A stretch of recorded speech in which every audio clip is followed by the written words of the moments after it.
இனிய உறவுகளுக்கு வணக்கம். இந்து மதம் அப்படிங்கிறது வீரம் மாண்பு நிறைந்த உலகின் ஒரு ஒப்பற்ற மதமாக இருந்துட்டு வந்தது. மொழி, கலாச்சாரம், வீரம், மருத்துவம், கல்வி, விவசாயம், கலை, இப்படி எல்லாத்துலேயுமே ஒரு மிகப்பெரிய ஒரு மதமாக இருந்தது.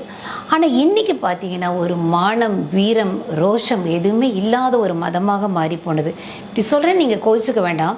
உலகத்தில் பார்த்தீங்கன்னா மிகச்சிறந்த ஒரு வீரன், உலகத்தின் அதிக நாடுகளை வெற்றி கொண்ட ஒரு வீர மன்னன் யாருன்னா இன்னைக்கு சரித்திரத்தில் நம்ம படிக்கிறது அலெக்சாண்டர் அப்படிங்கிற மன்னன். அந்த மன்னர் எந்த நாட்டில் கடைசியாக தோற்று போனார்னா நம்மளுடைய இந்திய நாட்டில் நம்மளுடைய இந்து மன்னன் புருஷோத்தமனிடம் கதிகலங்கி தோற்று போனார்.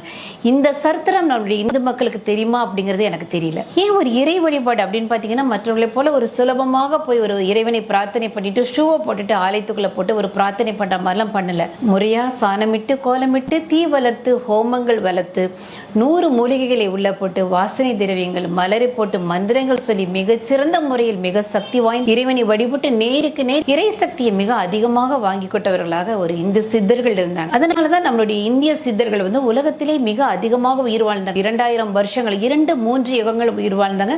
நம்மளுடைய அகத்தியர், போகர், திருமூலர், கொங்கணர், பாம்பாட்டி சித்தருங்கிறவங்க கடைசியில் அவங்க ஒரு சமாதியை பண்ணி அதில் உயிரோடு இறங்கி ஜீவ சமாதி தான் ஆனாங்க. கடைசியில் இறந்து போகலை. இந்த ஒரு அதிசயத்தை மற்ற எந்த நாட்டிலையுமே யாருமே செய்ய முடியல. ஏன் ஒரு சாவு வீட்டுக்கு போனீங்கன்னா நீங்கள் பார்த்தீங்கன்னா சாதாரணமாக ஒரு பிணத்தை ஒரு மரியாதை பண்ணி புதைக்கக்கூடிய ஒரு மரபு மற்றவர்கள் செஞ்சாங்க. ஆனால் இந்து மதத்தில் ஒரு இறந்த பிணத்திலிருந்து கோடிக்கணக்கான கிருமிகள் வெளிவரும் அப்படிங்கறனால மிகப்பெரிய கிருமி நாசினியான துளசி மாலை அந்த பிணத்து மேலே போட்டு பிணம் போகிற இடம்லாம் துளசி, மஞ்சள், வேம்பு கலந்து தண்ணீரை கலந்து அன்னைக்கு இருக்கிறவங்களுக்கெல்லாம் வேம்பு தண்ணியை குடிக்க வச்சு உணவு சாப்பிடும்போது கடைசி அகத்தையிலேயே சாப்பிட வைத்து இறந்து போன மனிதனுக்கு மரியாதை செய்கிற விதமா அந்த வீட்டின் மூத்த மக்கள் மொட்டையடித்து பிண்டம் வைத்து முறையாக எல்லா சடங்குகளையும் செய்யக்கூடிய ஒரு கலாச்சாரம் மிக்க ஒரு மதமாக இந்து மதம் இருந்தது. மற்ற நாட்டினர் உணவுல soya sauce, chilli sauce, Ajinomoto கண்ட குப்பைகளும் உள்ள சேர்க்கும் போது இந்து மதத்தில் மட்டுமே மிளகு, சீரகம், பட்டை, லவங்கு, மஞ்சள், இஞ்சி, பூண்டு அப்படின்னு சொல்லி மூலிகை பொருட்களை மசாலா பொருட்களாக இணைத்தனர். இன்னைக்கு மருத்துவத்துறையில் பார்த்தீங்கன்னா ஒண்ணுமில்லாத ஒரு மருத்துவத்தை மிகப்பெரிய அளவில் குளோபலைஸ் பண்ணிட்டாங்க. ஆனா நம்மளுடைய சித்தர்கள் உலகத்தின் மொத்தமாவே 4446 வியாதிகள் மட்டுமே வரும். இதுக்கு முன்னாலையும் பின்னாலையும் இனி எதுவுமே வரப்பில்லை. அத்தனை வியாதிகளுக்கும் சித்த மருத்துவத்தில் மருந்து இருக்குன்னு கண்டுபிடிச்சிட்டு போனாங்க.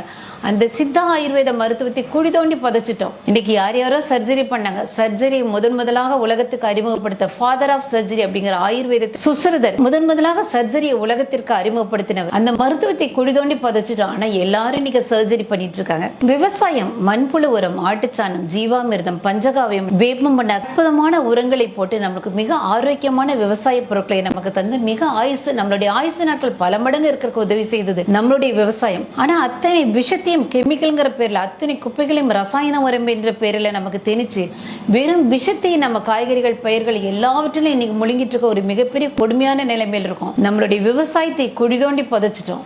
எதுவுமே செய்ய தெரியாத மற்ற நாட்டில் நம்ம நாட்டு யோகாவை, வேம்பை, மஞ்சளை நாங்க தான் கண்டுபிடிச்சோம் பேட்டன் ரைட் வாங்குறாங்க.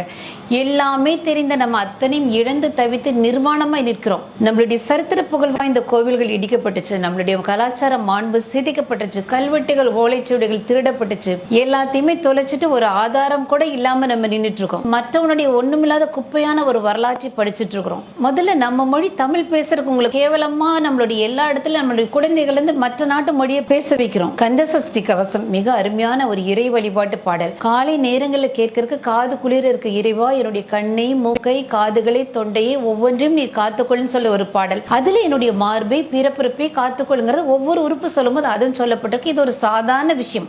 ஆனா அதை கேவலப்படுத்தி அத்தனை பேர் அவ்வளவு அருமையான பாடலை கிண்டல் பண்ணாங்க. ஒரு இந்துக்கு கூட ஒரு ரோஷம் கோபம் வரல. தாண்டவங்கிற படத்தை எடுத்து அவ்வளவு கேவலப்படுத்தினாங்க இந்து மதத்தை. ஒரு இந்துக்கு கோபம் இல்லையே. இப்ப இருக்கிற மூக்குத்தி அம்மன் மீனாட்சி அப்படிங்கிற ஒரு படத்தை பார்த்தீங்கன்னா முழுக்க 3 மணி நேரம் இந்து சாமியார்களை, இந்து மதத்தை அவ்வளவு கிண்டல் பண்ணாங்க. ஒரு இந்துக்கு தட்டி கேட்கணும்னு தோணல. ஆனா ஒரு முஸ்லீம் மதத்தை கிண்டல் பண்ணி ஒரு சீன் வச்சாங்க. முஸ்லீம் உடனே அதை எடுத்துருங்க, எங்களுக்கு கோவம் வருனாங்க. அவங்களுக்கு அந்த ரோஷம் இருந்தது. கிறிஸ்தவர்களுடைய பெண்டிகா சபையில நடக்கக்கூடிய அக்கிரமங்களை கிண்டல் பண்ணி ஒரு சீன் வச்சாங்க. கிறிஸ்தவ பாதிரியார்கள் உடனே அதை எடுத்துருங்க, எங்களுக்கு கோவம் வருனாங்க. ஏன்னா அவங்களுக்கு அந்த ரோஷம் இருந்தது. முழுக்க 3 மணி நேரம் இப்பேற்பட்ட ஒரு கலாச்சாரத்தை கிண்டல் பண்றாங்க. ஏன் மற்ற மொழிகளில் பண்ண மாட்டேங்கிறீங்க? என்னுடைய மொழியில என்னுடைய இறைவன்ட்ட என்னுடைய பாடல்கள் பாடல்களை ஏன் விளையாண்டு பார்க்குறீங்கன்னு கேட்கணுங்கிற ஒரு அறிவு ஒரு இந்து மகனுக்கு இல்லை. இப்பேற்பட்ட ஒரு உயர் கலாச்சாரத்திலிருந்து ஏன் மதம் மாறணும்னு எனக்கு புரியல. மற்ற மத தீவிரவாதம் யார் பண்றாங்கன்னு சொல்லி ஒரு ஆராய்ச்சி நடத்தினப்போ இந்த மதத்தினரால் தீவிரவாதம் வன்முறை அதிகமாக செய்கிறாங்கன்னு சொல்லிட்டு, ஆனால் உலகம் முழுக்க ஒரு இந்து ஒரு சின்ன தீவிரவாத செயலில் ஈடுபடுத்தினதுல மொத்தமாக ஒரு குழந்தைகளை கொள்றது, ஒரு பெரிய ஆயிரக்கணக்கான மக்களை குண்டு வைத்து கொள்றது, இந்த மனசு ஒரு இந்துக்கு இல்லைங்கிறாங்க. மற்ற மதத்தினர் சுலபமாக உங்களை பார்த்து சாத்தான் அப்படின்னு சொல்லுவாங்க. ஒரு இந்து மனிதனுக்கு சாமின்னு மற்றவங்களை கூப்பிட தெரியும் இல்லையா, சாத்தான்னு கூப்பிடக்கூடிய ஒரு மன வலிமை இருந்ததில்லை. இந்து மக்கள் செய்யக்கூடிய ஒரே ஒரு தவறு அப்படிங்கிறது ஏக இறைவனை வழிபடுறது இல்லைங்கிறது மட்டும்தான் மற்ற மக்கள் சொல்றாங்க. ஏன்னா உங்களுக்கு பிடிச்சவங்களை எல்லாம் சாமி ஆக்கிறீங்க. நம்ம எம்ஜிஆர் ஐயா பிடிச்சது அவருக்கு ஒரு கோயில், நித்யானந்தாக்கு ஒரு கோயில், சாய்பாபா கோயில் பிடித்தவர்களுக்கு எல்லாம் பிடித்த நடிகர்களுக்கும் கோயில்னு சொல்லி எல்லாத்துக்கும் ஒரு கோயில் கட்டி ஒரு ஏக இறைவனை மட்டுமே, ஒரே இறைவனை, உங்கள் பகவானை, உங்கள் பிரம்மனை மட்டுமே வழிபடுங்க, உருவ வழிபாடு வேண்டாம்ங்கிறது மற்ற மதத்தினர் சொல்லக்கூடிய ஒரு நியாயமான கோரிக்கை. மற்ற எல்லா விஷயத்திலும் மிகச்சிறந்த மாண்பு, வீரம், கலாச்சாரம், பண்பாடு நிறைந்தது இந்த இந்து சமுதாயம்ங்கிறது.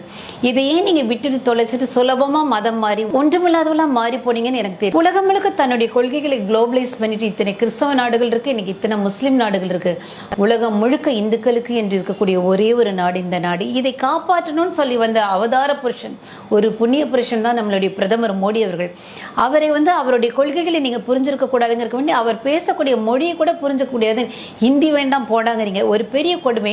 ஒரு ரஷ்யன் நான் ரஷ்யா கத்துக்க மாட்டேன், ஒரு சீனன் நான் சீன மொழி கத்துக்க மாட்டேன், தன்னுடைய நாட்டு மொழியை கத்துக்க மாட்டேன்னு சொல்லக்கூடிய ஒரே ஒரு இனம் நம்மளுடைய இனம் மட்டும்தான். மோடி ஐயா சொல்றாங்க, உங்களுடைய தாய்மொழி தமிழ் மொழியை நீங்க தாய் வழி கல்வியை கத்துக்கோங்க, நம்மளுடைய நாட்டு மொழி இந்திய மொழியை கத்துக்கோங்கிறாங்க.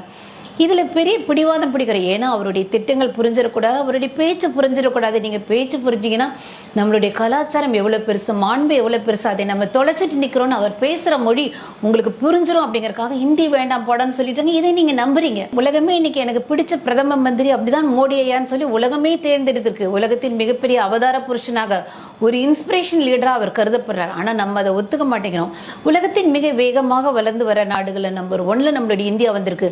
30 ஆண்டுகளுக்கு பின்னால் இந்த அதிசயம் நடந்திருக்கு. நம்மளுடைய இவ்வளவு பெரிய தமிழகத்தில் ஒரு குட்டி நாடு இலங்கை நம்மளுடைய தமிழக மக்களை கொன்று புதைத்து நிர்வாணப்படுத்தி மார்பங்களை அத்தனை கட்பிடித்து கொடுமை பண்ணாங்க. ஆனா மோடி அவர்கள் கர்ஜிக்கும் சிங்கமாக ஒரே சிம்ம குரலில் இதை அகற்றினார். இன்னைக்கு நம்ம நிம்மதியா இருக்கிறோம். ஏன் நம்ம நாட்டு ஒரு ராணுவ வீரன் பக்கத்து நாட்டு எல்லையில விழுந்தப்போ உயிரோட அவனுடைய கண்களை புடுங்கி நம்ம சித்திரவதை பண்ணி பணத்தை வீசிட்டு போனாங்க முந்தைய ஆட்சி காலத்தில். ஆனா இன்னைக்கு ஒரு அபிநந்தன் ராணுவ விபத்துல வழி தவறி விழுந்தப்போ பத்திரமாக மோடி அவர்களின் போனுக்காக பத்திரமாக கொண்டு அவங்களை இங்க விட்டுட்டு போறாங்க. அந்த அளவுக்கு ஒரு கர்ஜிக்கும் சிங்கமாக, ஒரு பெரிய அவதார புருஷனாக, தைரிய புருஷனாக இருக்கிறாங்க. இதை நமக்கு புரிஞ்சுக்க முடியாத அளவு பல கோடிகளை கொட்டி சாஃப்ட்வேர் இளைஞர்கள் மூலமாக நம்ம நாட்டில் என்ன நடக்குதுன்னே தெரியாம உங்களுடைய கண்களையும் மனசையும் கட்டி போட்டு இப்படி ஒரு மெசேஜை வாட்ஸ்அப் மீம்ஸ்ல பரப்பிட்டு இருக்காங்க. எதையுமே யோசிக்காம நம்ம ஃபார்வர்ட் பண்ணிட்டு இருக்கோம். உலகின் மிக புகழ்பெற்ற காசி விஸ்வநாதர் ஆலயத்தை முஸ்லிம் மன்னர்கள் அடித்து துவைத்து மண்ணோட மண்ணாக்கி அந்த சிலையை புதித்து கிணத்துக்குள்ள வீசிட்டு போயிட்டாங்க. நம்மளுடைய சுவடுகள் எல்லாம் அழிக்கப்பட்டிருது. எல்லாம் வாய்மூடி மௌனிகளா இருந்தோம். ஆனா இன்னைக்கு அந்த ஆலயத்தை மீட்டெடுத்து 500 சதுர அடியில் குறுகி போன காசி விஸ்வநாதர் ஆலயத்தை 5 லட்சம் சதுர அடியில் திரும்ப நிர்மாணித்து மிக பிரம்மாண்டமாக அன்னசத்திரங்கள் தங்கும் விடுதிகளோடு அதை நிர்மாணிச்சிருக்காரு. நம்மளுடைய இழந்த பெருமையை மீட்டு கொண்டு வரார். முதல்ல ஓட்டு போடும்போது கவனமாக ஓட்டு போடுங்க. போன் மூலமா வரக்கூடிய மெசேஜ், நம்மளுடைய ஊடகங்கள் இதெல்லாம் நீங்க ஃபாலோ பண்ணி நீங்க ஓட்டு போட வேண்டாம். தயவு செய்து நம்மளுடைய தமிழ் மக்கள் ஒவ்வொருத்தனையும் தியானத்தில் அமர்ந்து 10 நிமிஷம் தியானிச்சு நீங்க யாருக்கு ஓட்டு போடணும்னு கேளுங்க. உங்க மனசு சொல்றதை கேளுங்க. ஏன்னா உங்களுக்குள்ள நிச்சயமா அந்த மரபு இருக்குங்க, மறந்துடாதீங்க. நீங்க சாதாரண நபர் கிடையாது.